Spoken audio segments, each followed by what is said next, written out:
My name is Dan. I'm with Capcom, product manager for our new upcoming digital download title, Dungeons & Dragons Chronicles of Mystara.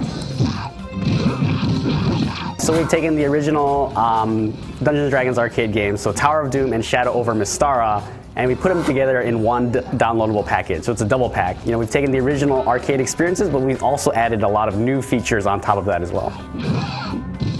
Well, first off, you know, we've up-res the graphics for HD, so it'll look good on your big screen TVs at home. In addition to that, yeah, we've included a lot of really cool new things that players can do. So we have, you know, dynamic challenges basically that pop up on the side of the screen. Kind of gives players, you know, another goal to work towards while they're going through the normal story mode. So, you know, like defeat X number of goblins or open X number of chests. You know, really cool, but things that keep track of all your stats as you go through the game. But the cool thing is that, you know, as you complete these challenges, you're going to be gaining vault points, which you can use to unlock, you know, character art, monster designs, you know, old flyers, old pamphlets of, you know, that advertise the game, you know, back in the 80s or the 90s. So yeah, just a lot of history in the game as well for players to really find and enjoy. You know, this is this 2D side-scrolling beat-em-up. We've had a lot of those kind of games in the past, but a lot of people consider this one to be, you know, the kind of pinnacle of that genre that we you know, put a lot of investment into. So, you know, the battle system is very deep. There's a lot of, you know, different magic items, you know, weapons that you can equip, special moves, you know, branching paths, multiple endings, you know, all the different characters.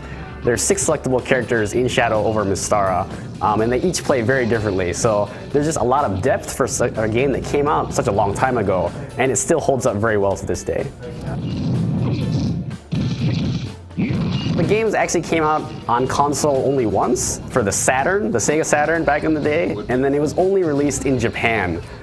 So it's a really hard to find collector's item. So, you know, we really understand that the games are popular. A lot of people have memories of playing them in the arcade, but, you know, they can't find that Sega Saturn disc. So, you know, we wanted to bring it back, you know, for the current generation of consoles, and as well, you know, newer gamers who maybe are not familiar with the games so much.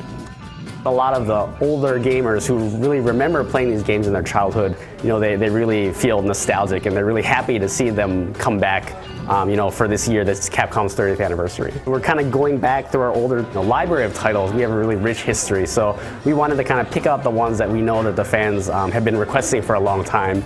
So the release date will be this summer, June, and it will be coming out for PSN, Xbox Live, Wii U eShop, and also PC, so specifically Steam. If you have any of those platforms, you're going to be able to go online and experience the 4-player online co-op that supports basically drop-in and drop-out functionality. So, you know, you don't need to worry about syncing up, you know, at 8 p.m. we're going to meet at this time or something like that. You can just start playing and have your friends, you know, jump in when they're ready to play.